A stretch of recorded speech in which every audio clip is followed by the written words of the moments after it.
And now it's time for another very important panel discussion, future-proofing, how to handle shocks and stresses.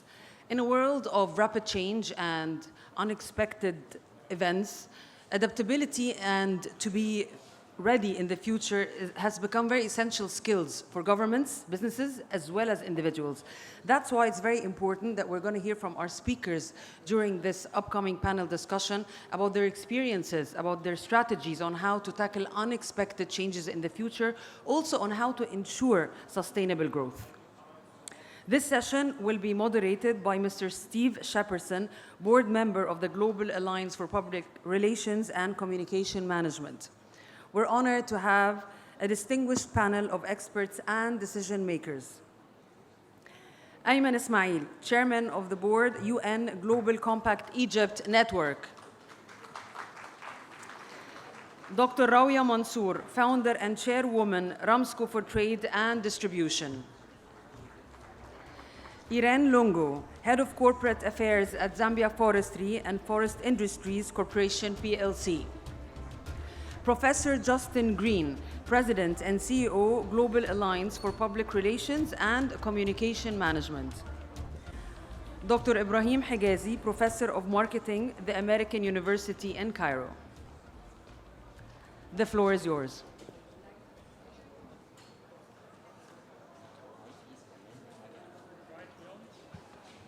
Can we open the mic, please? ممكن نفتح المايك? I just told them. Good afternoon. So, US tariffs, climate change, the war on woke, regional conflict. It's only Tuesday.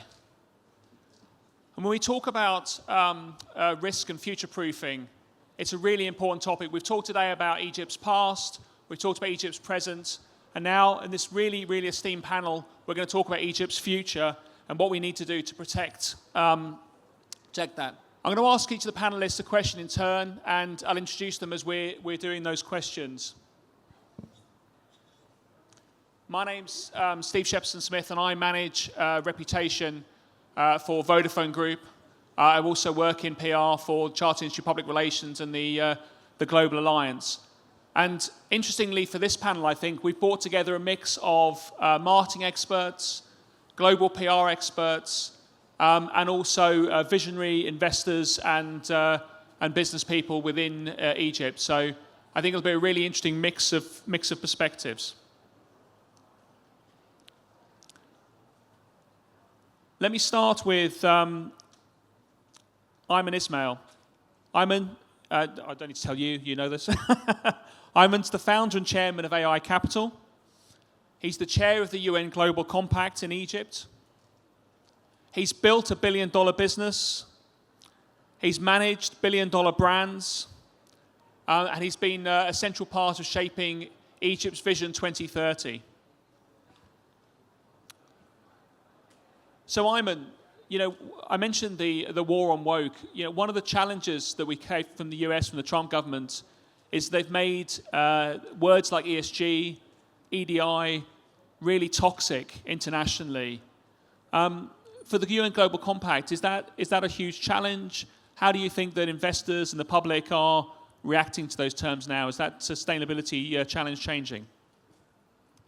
Thank you, Stephen. And, you know, we're now before lunch, and I was telling Stephen, like, you know, when we were preparing that he's going to ask me like a 1-minute question and he expects an answer in 5 minutes. So I'll try to do my best and get it as short as we can so we can all get to lunch. And what I would like to do is just to provide some pragmatic, you know, perspective on the challenges that we're facing right now, the change of wind in the US, and President Trump and all what he's bringing to the world, which is very, very, I have to say, exciting. You know, it's always fun to listen to what's going to happen next. But in real life, when it comes to ESGs and ADI, yes, the narrative have changed. Yes, there's so many negative around those areas right now, loud and clear. And yes, you know, the backlash is very loud, and probably louder than it was ever been. But in real life, the business case, I believe, is louder. And to a certain degree, part of me says that's probably might not be a bad thing for ASGs. Because ASGs have been put into the corporate social responsibility area rather than the competitiveness area. And I think that's actually is going to bring it back to what it's worth and what it deserves. And the real life is actually nothing have changed.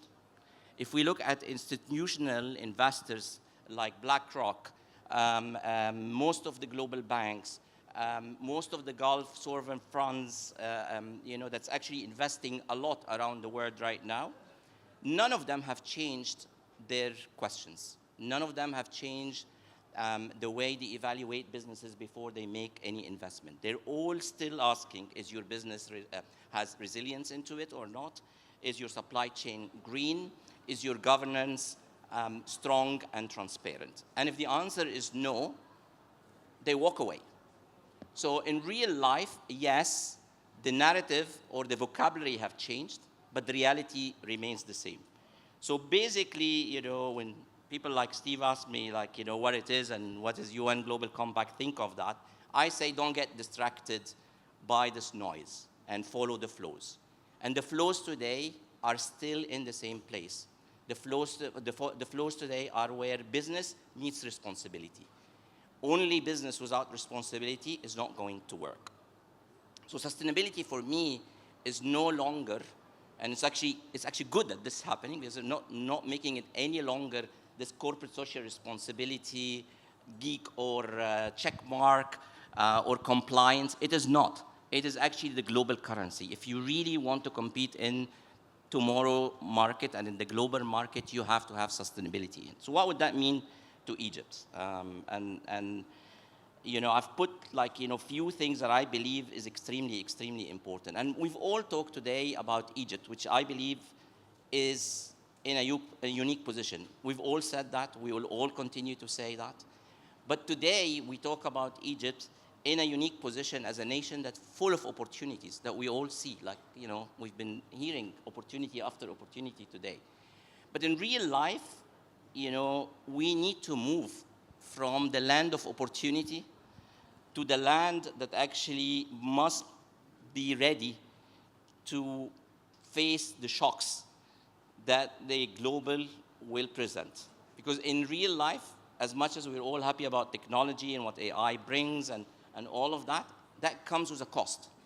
So the shocks that we are seeing right now, more and more of it will happen.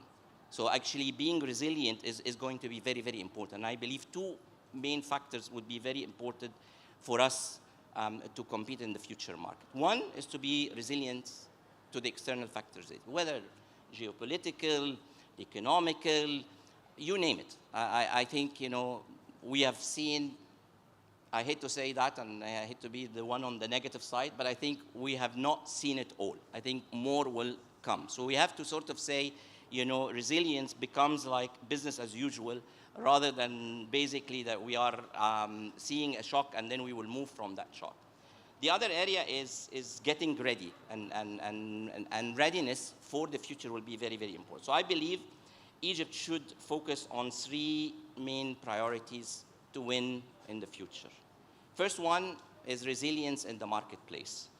And we have actually weathered through so many different issues. And we came out of whether it's the pandemic, the currency, the removal of subsidy. All of these are issues that Egypt have been able to move through.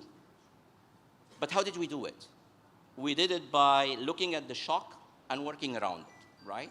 I think it's time comes that resilience becomes intentional, becomes an intelligent strategy rather than a reaction. And that's how we're going to win in the future. And I'm happy to see, today when Dr. Aranya talked, there is clarity on where we want to go in the future and how do we want to be ready. And I believe that the next wave of investors are not going to ask you how well you're doing. So many different companies, there was a time where people tell me what you're doing and I'm going to invest with you. I think that time have gone. I think people will now going to ask you, what are you doing, how well you're doing, and what can you endure? can you endure the shocks that will come on your way into the future?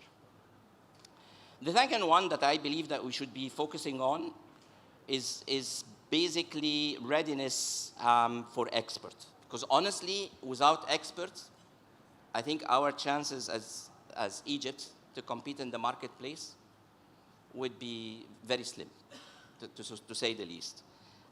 Today, we are approaching, I think, 48 billion of experts. Government announced that they want to double that to 100. And we're all saying, wow, that's very challenging. But when you look at that number in comparison to Turkey, which is actually, compared to us, Turkey today is doing 250, 260 billion. So actually, the 100 for me is modest.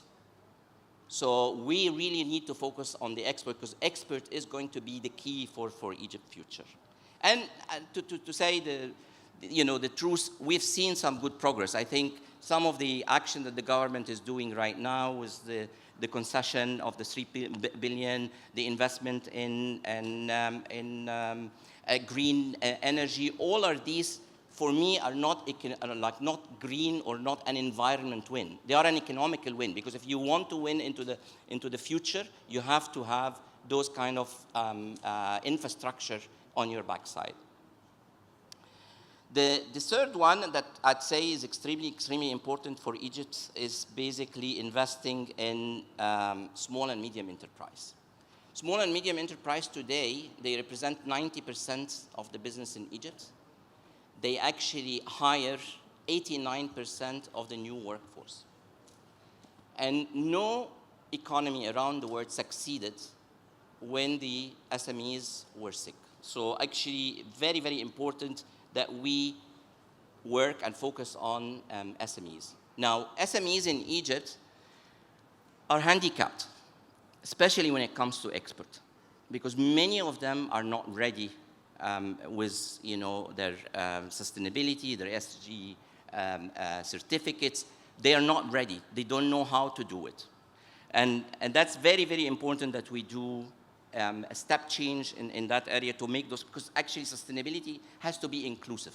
We can't keep sustainability for the big companies only. We need to take sustainability down to all the companies, whether they're SMEs or new entrepreneurs, etc. And to get them ready, I'm actually proud to announce that UN Global Compact is actually going to start what we call a Ready Egypt initiative. And the purpose of that initiative is to get SMEs ready for the marketplace. And we're doing 3 things. One is basically we're doing an assessment for them to figure out where is the gap versus the regulations, especially for markets like Europe. Then we're doing a training program to uplift the capability. And then thirdly, we're going to organize several sessions where SMEs can meet global, whether finance or market leaders, to be able to get this access going.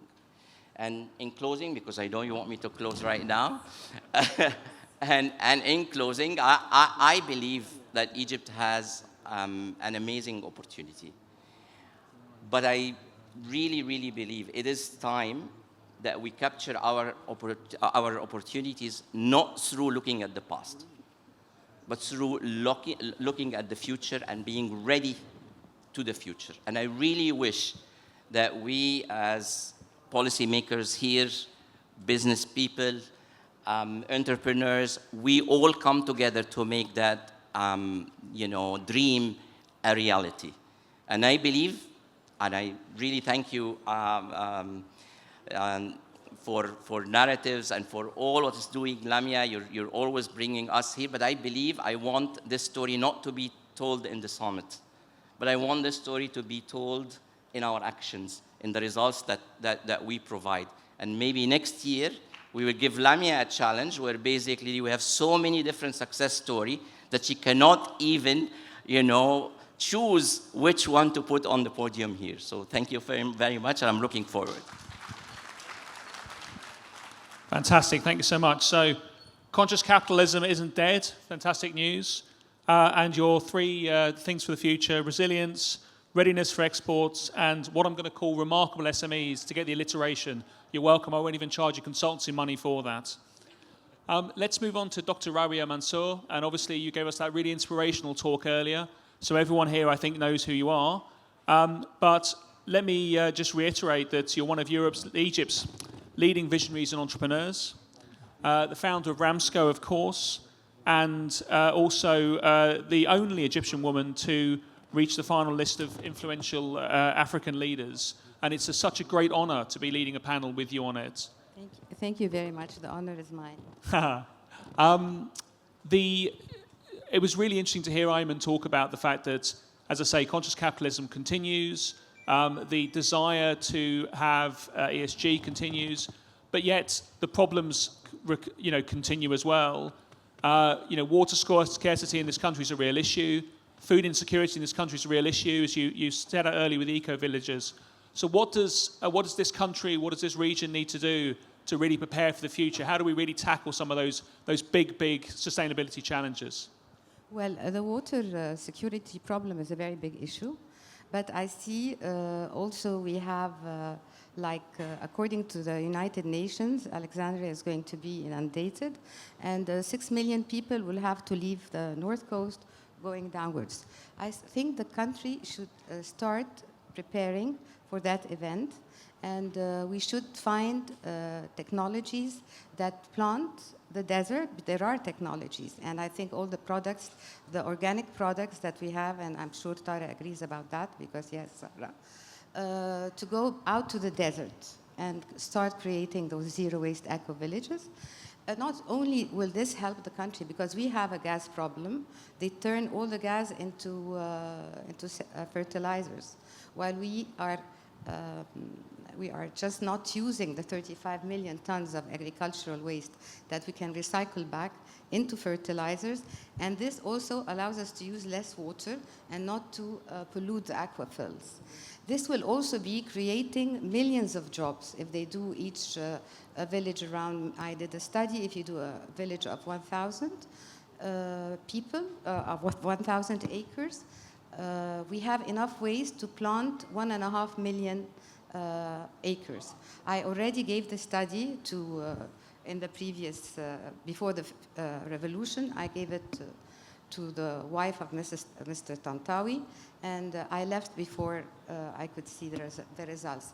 But I see no encouragement for organic farming. I see there are many problems, and mainly in Africa, and maybe our friend from Nigeria can back me on that women who form 50% of the working force in agriculture, they don't have access to land, they don't have access to finance, and all this also, there isn't much being done for climate change.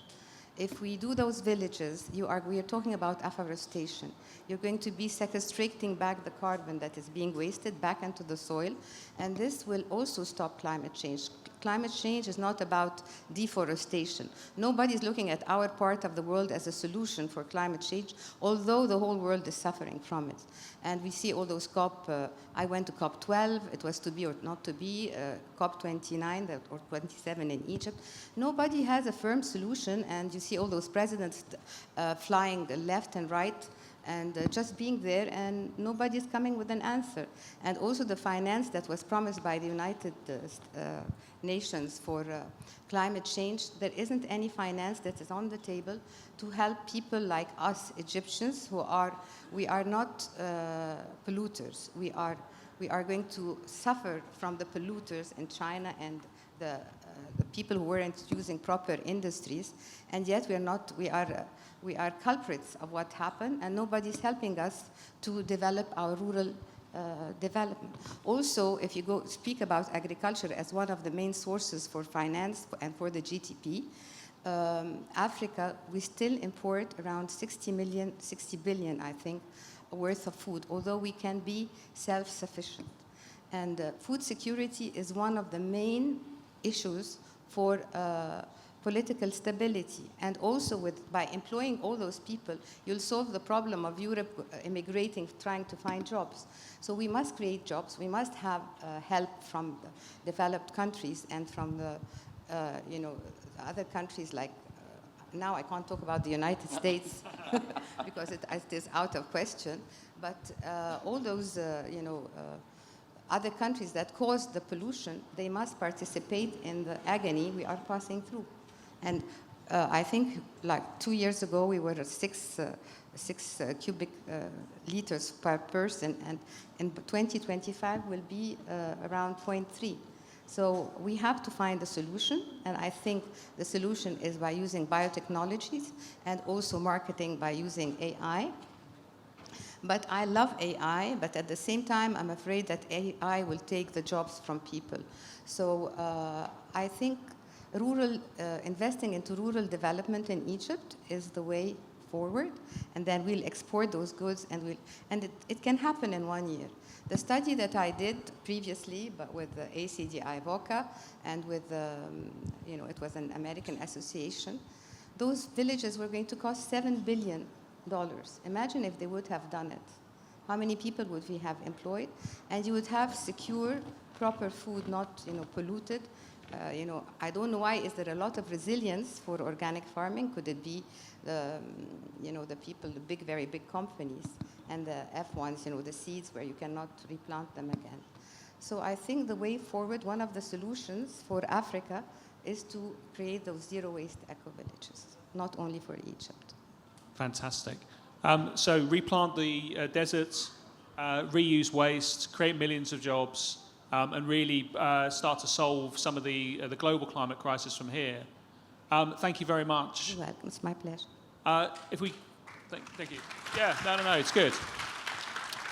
Let's hope one of the legacies of this year's narrative conference is that when we come back, there's some more eco-villages by the next time that there's narrative. I think that'd be amazing. Zero waste. Zero waste villages, sorry, yeah. And it's not only eco-villages for agriculture. It's regenerative agriculture with ecotourism. So this will also help the country to have ecotourism, which is not really tackled a lot. The only place we know is Munir's place in Siwa. But I think we need to have many people more like Munir to improve our economy. Worth a clap. Let's pass on to Irene Lungo now. Irene, Rawya mentioned the Africa Challenge a couple of times there. You're head of corporate affairs and marketing at the Zambia Forestry and Forestry Industries PLC, SAFICO, and it's Zambia's largest forestry company. You previously head of corporate affairs for Zambia's Environmental Protection Agency. You're also president of the Zambia Institute of PR, one of Africa's leading PR practitioners as the head of the Global Alliance Africa Council. And tell us a little bit, perhaps, about the sustainability challenge in Zambia. And you know, you've heard a lot this morning about Egypt, and how do you relate to that? How does Africa see this sort of changing sustainability climate? Thank you very much. I feel very privileged to be amongst you this afternoon, and listening to all the beautiful stories being told from different sectors of Egypt. I think just emphasizes the role that PR and communications have to play, Lamia and team, to just tell this beautiful story about Egypt. So let me speak a little bit about the Zambia Forestry and Forest Industries Corporations of FICO, where I am working. As he said, we are Zambia's largest forestry company. We are currently managing about 63,000 hectares of pine and eucalyptus. So we grow trees for a living. And so because of that, the sustainability agenda is very high. It's a priority for us because Zambia currently has a timber deficit. And for us to sustain supply, it means that we need to continue prioritizing sustainability. So we're expanding into new areas, planting more trees, establishing newer plantations as part of that drive. So we are in 5 parts of the country. And for other areas, wherever we harvest timber for sale during the year, every rainy season, we go back and replant to make sure we are providing a sustainable supply. So let me just give you an example of how the the climate change issue is no longer a myth, even to an ordinary Zambian. So during the last rainy season, 2023 into 2024, Zambia suffered a drought. So because of that now, you can literally speak to an average Zambian and they will relate to why the sustainability agenda needs to continue being high for organizations, for individuals. Because as a result of that, for instance, as a forestry company, we had our own impacts because the young stands, the young trees, seedlings that we planted that year, for certain parts of the country, we had very high mortality because there were no rains to sustain that growth. But also, the biggest hit perhaps to an ordinary Zambian was the energy deficit that we've suffered. For a long time, we have been reliant on hydropower generation for energy supply. So the drought meant that we don't have enough water to sustain power supply. Up to now, for the second year running, we actually still have a load management program being implemented by our power utility company. So the average Zambian now has gotten used to having, there was a time when we would actually have like 3 hours of energy supply. So you can imagine what that impact is on the small businesses that need power to run. And it's very basic things such as somebody running a barber shop, a butchery, a bakery, and so on. So we've now had to invest into alternative energy, not just at institutional level, but also at individual level. I saw when I was coming to driving down here, we passed through a solar power, I think it said Soma Bay solar power plant.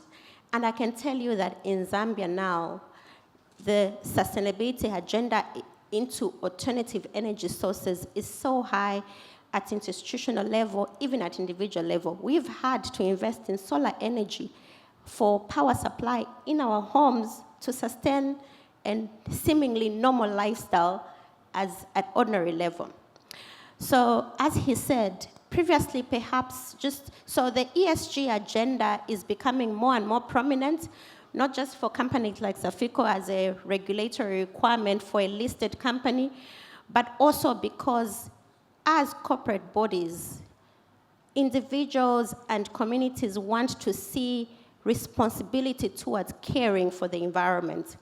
And as he said, predominantly we've done it as part of CSR, but we need to show concern for the environment in which we're operating, and there are many things we can do, from creating awareness among schools, communities about the needs to protect the environment, and very practical things, how we use the water, energy conservation in our organizations. I think more of us are moving to automating our operations in order to reduce the amount of paper we are using and related issues. So there's a role for each and every one of us beyond profit making. The role for each and every one of us is so true. Yeah, to protect the environment, and there are many practical ways in which that can be done. So perhaps let me leave it there for now. Thank you. Amazing, thank you, Irene. And so interesting to hear, thank you. A big clap. So interesting to see the comparisons between Zambia and Egypt and other African countries as well. If we pass on to Justin Green now. Justin Green is one of the most successful and celebrated global leaders in the PR industry, representing 360,000 practitioners across 126 countries as President and CEO of the Global Alliance of Public Relations. And Justin, we haven't mentioned the Sustainable Development Goals yet. And I wondered, from your perspective, are we doing enough with the SDGs? Do we need to change them at all?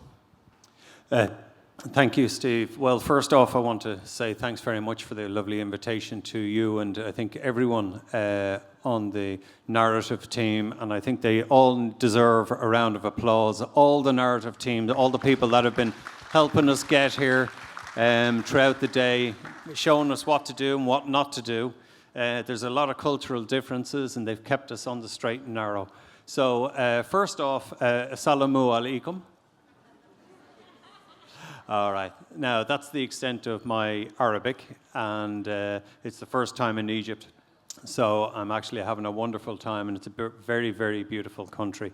I suppose just on the sustainability development goals, I think what we need to look at is, if we look at the World Economic Forum in Davos for the last 2 years, right, and rebuilding trust, global leaders, all the global leaders declared that the biggest short-term threat to the world's citizens was the rapid spread of fake news, misinformation, and disinformation.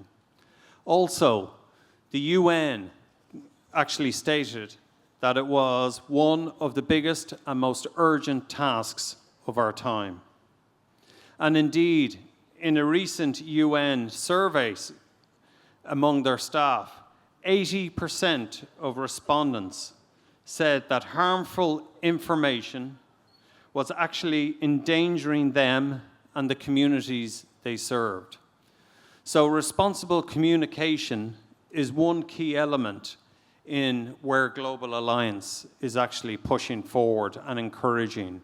And with that in mind, on the back of the rapid spread of misinformation, disinformation, and knowing fact and truth from fake news and mistrusted, what we at Global Alliance have done is that we've rallied the world.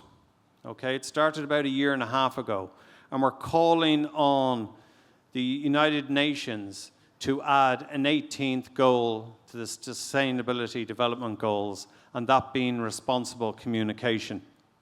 Because without responsible communication, it is a threat to everyone's business, to their communities, and to your livelihood. So what we did was, Antonio Guterres, we have engaged with him. We held a meeting with the United Nations. We didn't stop there. We then took on the World Bank, which we met about a month ago. We then went to Indonesia and met the Association of Southeast Asian Nations. And next week, we take on the European Commission. We still have outstanding the African Union and the Southern market economies within Latin America. So what Global Alliance has done with all our members around the world is that we've galvanized and created the strength of public relations throughout the world. And it's across our 126 countries around the world that we are advocating that responsible communication become an 18th sustainability goal. So for that reason, Steve, you know, it's so important that Egypt rises to the challenge in its communications and puts fact first and verifies the source of your information. One of the key things that we were talking about was, you're talking about the tourism industry and how you add and all the economic and the billions of money being made. Let me tell you, good, positive, responsible communication will add billions to all these industries around the world and to Egyptian industries. I mean, one of the things I noticed is that you have the treasures. They were talking about tourism earlier on. You have the treasures of Egypt touring the world. It tours every country. So why don't you, at the time of that, millions of people or even billions of people have seen your fabulous treasures around the world. Tag onto it an economic focus on Egypt and other reasons to travel to Egypt by just linkage and being part of that. It's like Ireland, which I'm from, we have, hopefully you've heard of it, river dance. Have you heard of river dance, the dance? Well, when you go around the world, most people you ask them, you know, what do you know about Ireland? And they all talk about river dance. So it's through these unique celebrations of your culture that you can spread the word to the world. And we're only a population of about 5 million. That's a great segue, Justin, into introducing, finally, but very much last, not least, Dr. Ibrahim Higazi. Dr. Higazi, you are one of Egypt's leading marketing experts. As Professor of Marketing and Head of the Marketing Academic Unit at the American University in Cairo. You're also, of course, a former member of Parliament and a leader in developing the tourism strategy for this country. What Justin was saying, I think, was really interesting, is that there's sort of responsible communication, the opportunity to grow tourism. What in your view, do we need to do in this country to future-proof tourism? Thank you very much, Steve, for this critical question. With my apologies, we've only got about 2 minutes left. No, Sorry. it's okay. But before I answer your question, I'd like first to thank Lamia and her team. I really thank you very much for what you're doing over the years. Not just for the narrative, Lamia, it's also for Egypt. But it's another word that I want to convey to you personally, that I'm really proud of you, and you know why. And your place should be here in the narrative only. Your place should be somewhere else. And you know what I'm trying to say. Let me go back to answer these questions. There is definitely resilience in Egypt tourism, because when you look at the statistics between 2022 and 2024, we have grown up the number of tourists by almost 36%, from 11 million tourists to approximately 16 million tourists in 2 years. That's resilience by itself. Second, the revenue itself have grown up from $10 billion in 2022 to almost $16 billion in 2024. That's over 40% increase in tourism as a revenue. Or is that enough? I don't think that's enough. Two things, and I will be quickly on them. Number one, we need to have more sustainable tourism practices. As our lady from Zambia is talking, I totally agree with you. The future is about sustainability and about green, whether green mobility, green economy, green tourism. So we have to do a lot on that. We have a lot of flagships that we're doing this, but we have to be seen, and Lamia should play a role in PRing this issue of sustainable tourism practice. The second thing is we need to diversify our tourist products. We still rely on culture, we still rely on the sea, sand, and sun, but there are other things, and I was so proud to hear from the previous presenters about health. So that's a big amount of also support that we have to give to health tourism, in addition, of course, to adventure and sustainable tourism.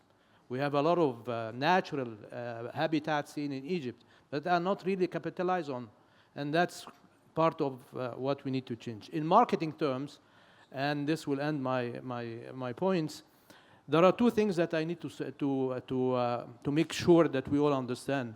There is a big difference between a nation narrative and a destination narrative.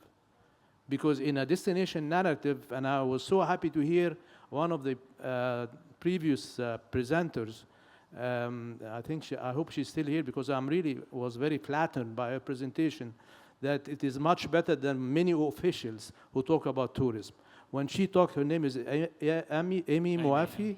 Amy, yeah. Yeah. I'm really proud of you also, although you weren't my student, but Egypt should be proud of you. Why? Because she talked about tourism is not about products. Tourism is about products, which is the tangible product that we sell, but it's also about the experience. It's all about interacting with culture, and that's still what we need to do. You know, the narrative with Gen Z and Gen Alpha, which is the coming one, is totally different than the narrative that we always to be communicated to us. We have to understand this generations. We have to know how to talk to them. So we should not talk only about the products, because we have 1/3 of the whole culture of the world is in Egypt here. But that's not enough. It's about the culture, it's about the interaction with the people, it's about the customer experience from the landing to the departing from Egypt. So that's another thing. So if we talk about the narrative of tourism, it's about what Amy brilliantly presented. But we also should talk about the narrative of a nation like Egypt. Yeah. It is about people, it's about export, it's about culture and heritage, it's about tourism, and beyond all of them, it's about people.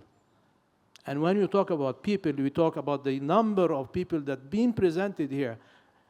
We talk about it here, but the world has to listen to this. And that's your role, Lamia, in the future, that these summits should not be here, should be somewhere else. So, and I rest with that. Thank you so much. So when we talk about future-proofing Egypt, you've heard today about the need for resilience in continuing that ESG message, resilience in attacking sustainability challenges, both in Egypt and beyond as well, resilience in building a sustainable tourism brand, the need for responsible communication as well, and a little bit of river dance magic. Thank you so much to the panel. Thank you so much for staying, and enjoy your lunch. Thank you.